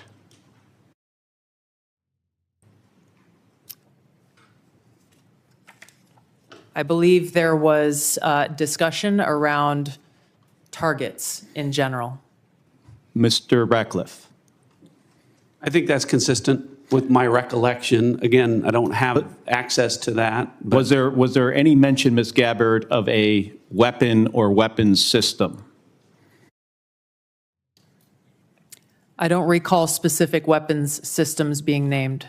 I'm not talking about specific, any weapon or weapons system. I don't recall specific names of systems or weapons being used or named within the Well, I'm not asking whether, I don't want you to tell me what the specific weapon was, but any weapon at all. Mr. Ratcliffe, same question. I don't recall. How about anything about timing? Ms. Gabbard? I don't recall specific timing. Was there any mention? I won't get into the detail of the conversation, but obviously there was a significant amount of planning and internal discussions that had occurred prior to and outside of this Signal chat. Mr. Ratcliffe, you're nodding your head. Any mention of any military unit whatsoever? Mr. Ratcliffe? Not that I recall. Ms. Gabbard? Not that I recall. Okay, so I understand that DoD policy prohibits discussion of even what is called controlled unclassified information, or CUI, on unsecured devices. Are both of you aware of that DoD policy? I haven't read that policy. Not familiar with the DoD policy, but I would say that the Secretary of Defense is the original classification authority for DoD in deciding what would be classified information. Ms. Gabbard, does the intelligence community have a policy that prohibits discussion of controlled unclassified information? Yes. It does. Okay. Controlled unclassified information, according to DoD, includes information that is information that has not been approved for public release.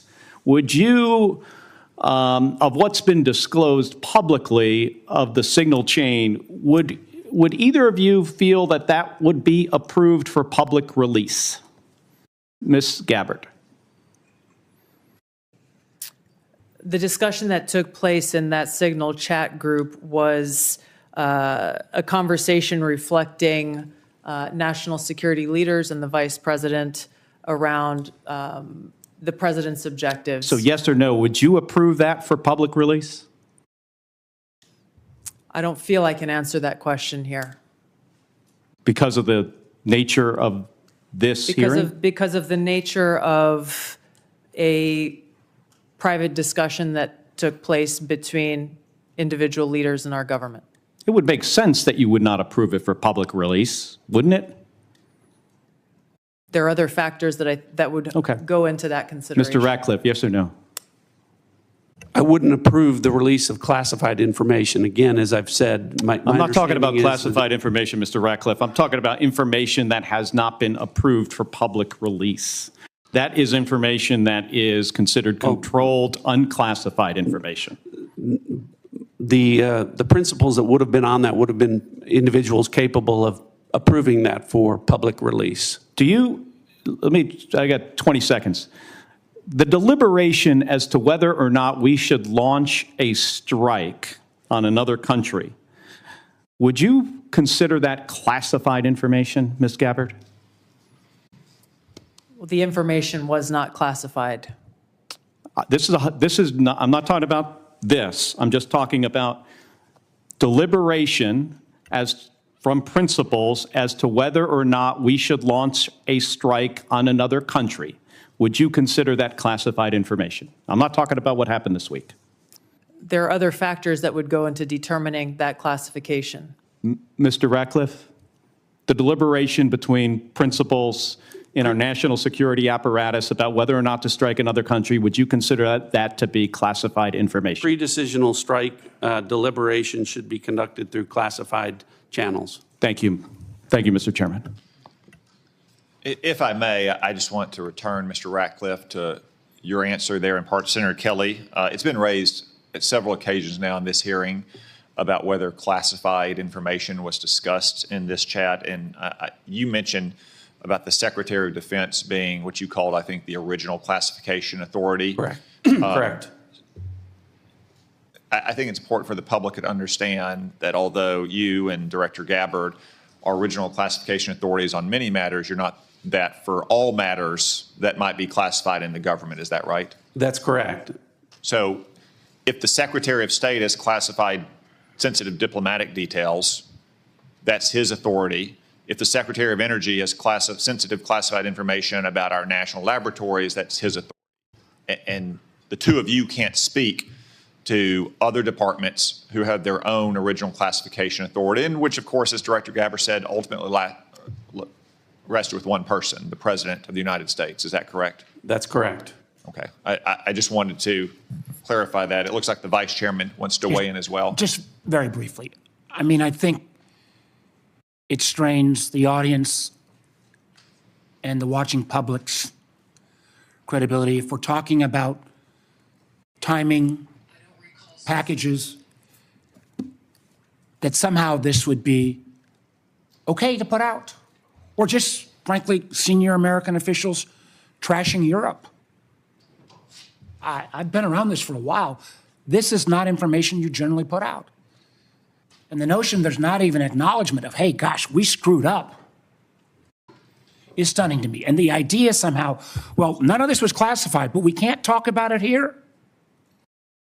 You can't have it both ways. I think the witness's point is that they can't speak for every official in the government who has original classification authority. Chairman, I don't, that's not what I'm not trying to litigate that. I'm trying to litigate on the face unless, as Senator Bennett said, this reporter is somehow making this all up. And I think the White House has acknowledged that the text chain that he submitted was authentic. It strains my mind to think, again, it strains my mind if the shoe had been on the other foot, what my colleagues would be saying about this. And again, we're going to get to the bottom of it.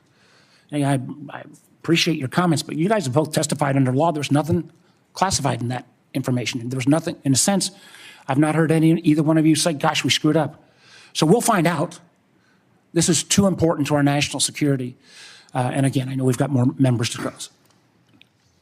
They testified, is my understanding, correct me if I'm wrong, that there's no intelligence community classified information. Is that correct? That's Director correct. Ratcliffe, is that correct? Director Gabbard? Yes, Chairman. Well, again. That's not correct. She said repeatedly there was nothing classified, period. Right, period. You can't have it both. And again, we'll see. I cannot believe this is not going to come out. And if it's not classified, again, we'd ask you to give it to the public today. I'm sure one of your aides back there probably got it on paper. If you got it here, it's not classified, stand by your position. Or is this just one more example of a careless approach to how we keep our secrets in this administration? With apologies to Senator Moran. Thank you, Mr. Chairman, and thank you to our witnesses for being here. I want to explore a little bit about Ukraine, and I'll direct this to Director Ratcliffe or Director Kruse.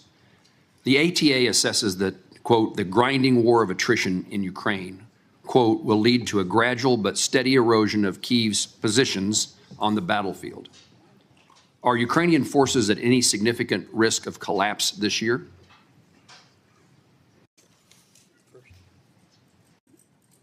Go ahead.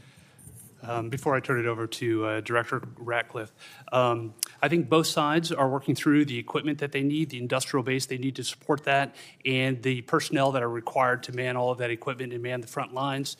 And as we see the battle space in the various portions, whether it's in Kursk, whether it's in any of the 4 oblasts, we see areas where Kyiv will struggle to prevent the slow attritional grind. We do not see an imminent collapse in any of the line of control battle spaces at this point. And then vice versa. That answers my question, unless you want to add something, Director. Whatever advantages in manpower and material they have, can Russia maintain its operational tempo without significant changes to how it's conducting the war? I think our assessment from a military perspective is that Russia has the ability to sustain its campaign longer than Kyiv would.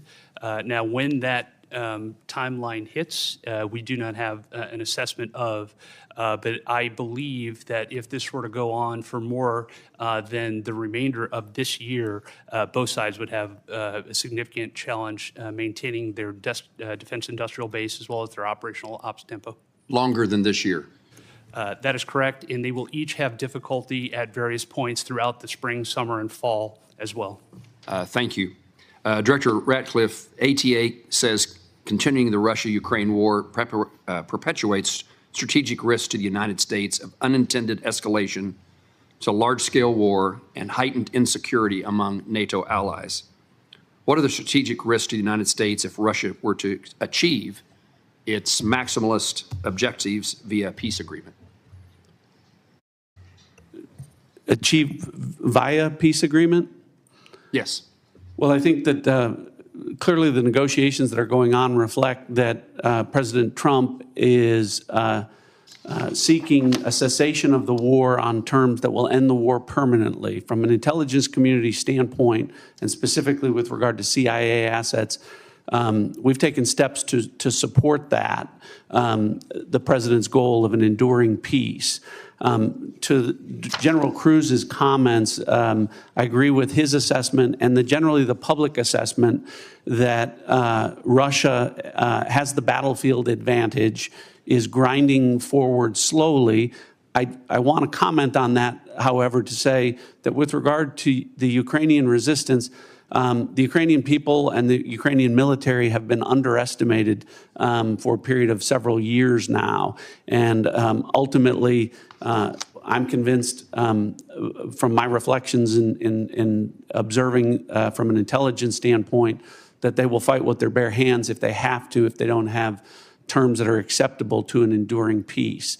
Obviously, to the point of maximalist goals, President Trump has communicated that he is aware of the dangers of that, of Russia getting what they want. And I think that the peace talks that are taking place would reflect, if successful, and they are making progress, that both sides would not get everything that they want and no one's maximalist goals would be achieved. Thank you both. In the short time I have, I'm going to skip a question and ask that I intended to ask, but ask the director of the FBI. Director, I chair the subcommittee that appropriates money for the Department of Justice, including the FBI. It has been our practice that the FBI director as well as the Attorney General appear before our committee each year. And I want to make certain that you do not foresee any challenges that I will have in your presence when you come to speak when we invite you to come speak about your budget. I think when we visited in the office, you made yourself often available, pleased to talk to Congress. We're getting ready for the appropriations process to begin. The budget that the president intends to submit is seemingly months away, weeks away, long weeks away. And we may ask you to come testify about your priorities now or sooner than that. Is that a challenge for you that I ought to be aware of? From the FBI, no, as long as the Department of Justice and the Attorney General are good with it. Thank you. Senator Reid. Thank you very much, Mr. Chairman. Director Ratcliffe, you have repeatedly made the point that there was no classified information contained in any of these discussions that were reported in the Atlantic Monthly. Is that correct? No, that's not correct. So, Senator, what I've related is that any information that was related from my perspective or that I observed from the intelligence perspective was not classified information. With respect to the assertions and the allegations that there was strike packages or targeting information or things that relate to DOD, as I've pointed out, the Secretary of Defense is the original classification authority for determining whether something's classified or not. And as I've understood from media reports, the Secretary of Defense has said the information was not classified. Are you aware that the Secretary of Defense declassified this information prior to the discussion? I'm not. Director Gabbard, same question. You've indicated, at least the impression I got, was that there was no classified information discussed. Is that correct?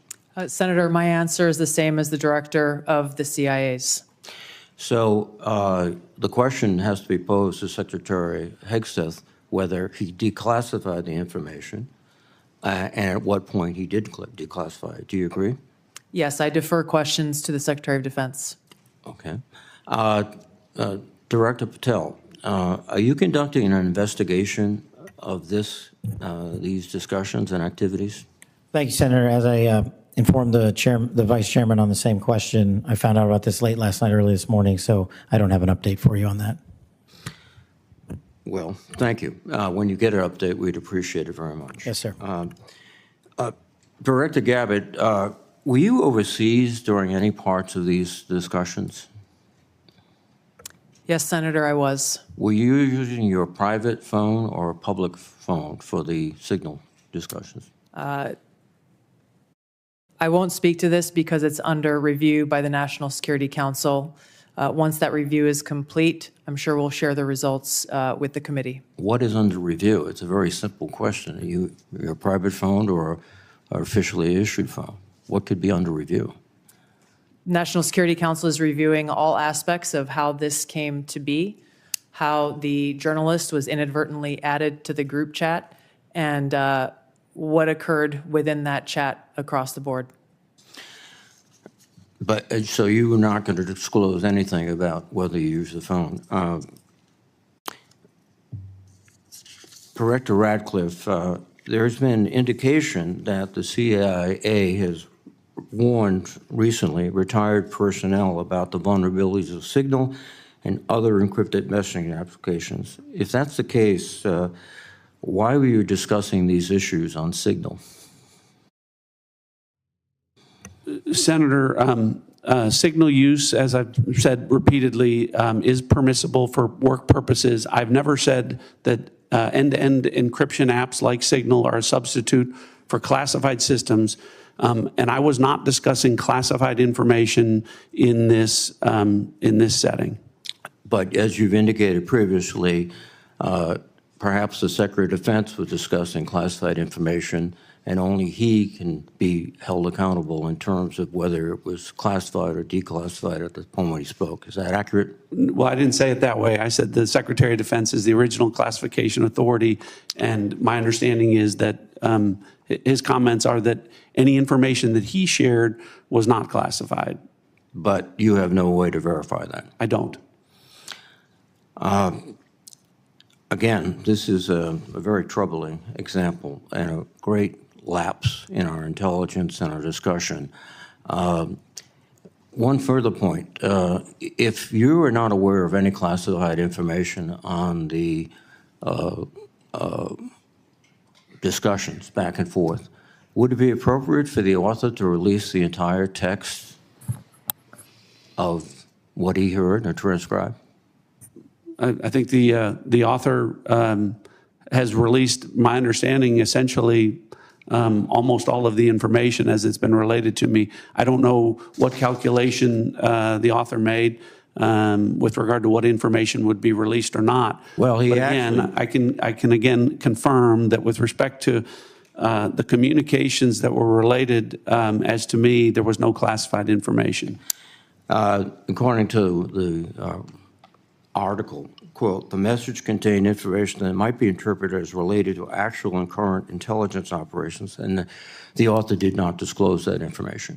So the question would be, if he disclosed everything he heard, in your view. That wouldn't be classified information. I know the context of what that is, and I think the author said might be interpreted as related to intelligence information. It was not classified information. So it goes back to my point. If he released all this information he did not release, he could do so without any liability at the federal level.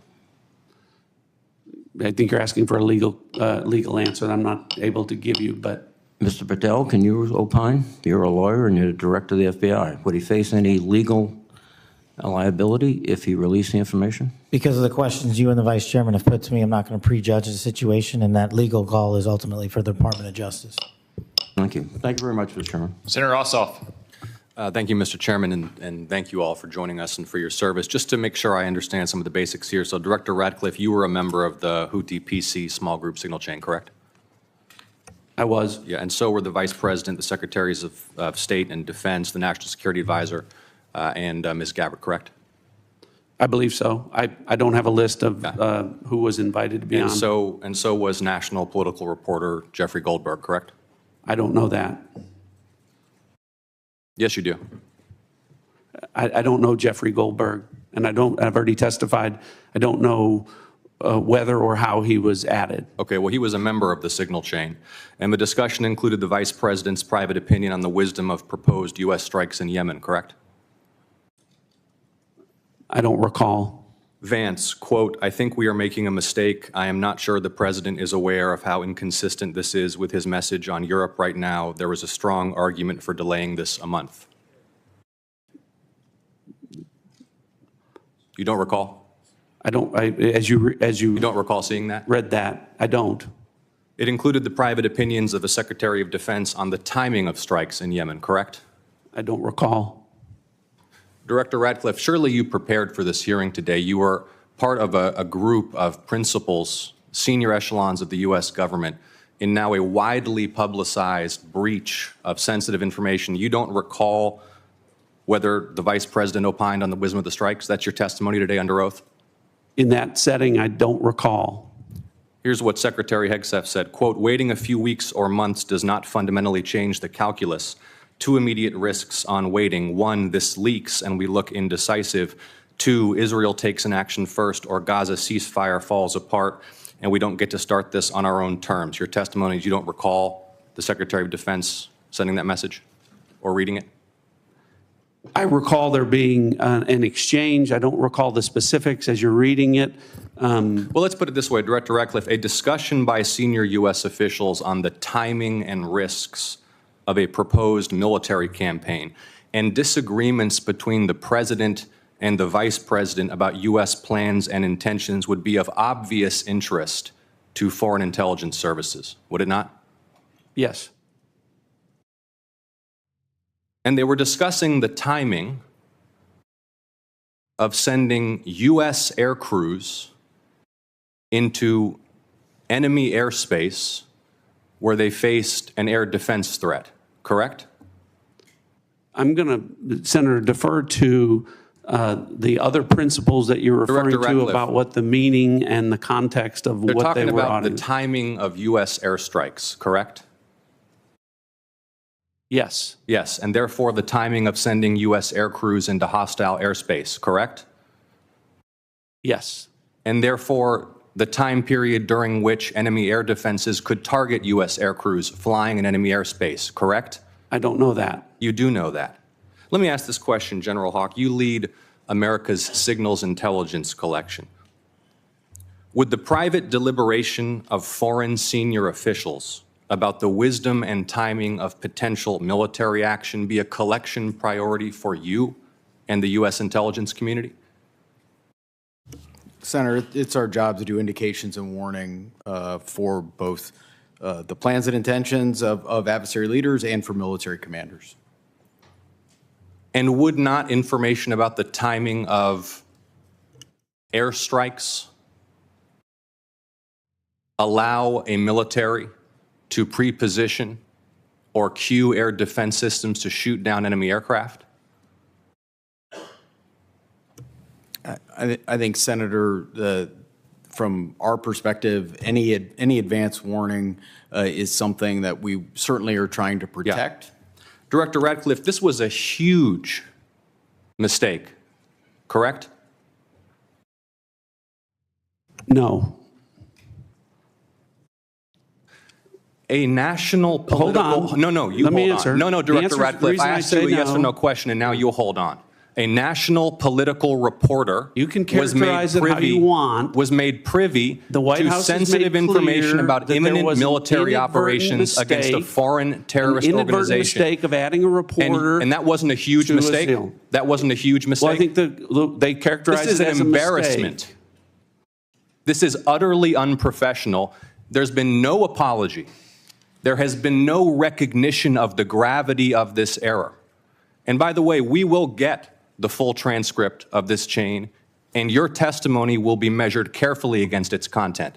Thank you, Mr. Chairman. I thank the witnesses again for their appearance today. I sense the Vice Chairman has something to add. I do. So I will recognize him briefly. Well, again, I thank the witnesses. But what you're saying doesn't make sense on the face of it. Everybody knows, at least Director Ratcliffe, you had the courtesy of acknowledging you were on the chain. Director Gabbard wouldn't even touch that, even though we've got our initials. And if you want a comparison, think back to the beginning of the Ukraine war, when the United States, in concert with our then ally, the United Kingdom, declassified a lot of Putin's battle plans that allowed the Ukrainians to push back successfully on the Russian invasion. How was that? That was gone through a real process of declassification. As Senator Ossoff so clearly made the point, this information out, potentially where our adversary could reposition its defenses, in the unwillingness of the individuals on this panel who are on the chat to even apologize or acknowledging what a colossal screw up this is, speaks volumes. Thank you to our witnesses for your appearance. A few administrative matters. As I mentioned earlier, Senator Collins is under the weather. She regrets that she could not be here for your testimony. Senator Risch likewise had to preside over a hearing of the Foreign Relations Committee to include the nomination of my former governor, Mike Huckabee, a great American and a great friend of Israel, to be the next ambassador to Israel. He also regrets that he could not be here. I anticipate he may have written questions as well. I would urge you all to respond to those promptly. Now, the audience will remain seated while our witnesses and their aides depart the hearing room. The Capitol Police will ensure this occurs. I want to commend the Capitol Police and our committee security staff for running an orderly hearing today. For the benefit of members, the vote on the floor has been called. We will adjourn this open hearing and we will reconvene in closed setting at 12:40 p.m. The hearing is adjourned.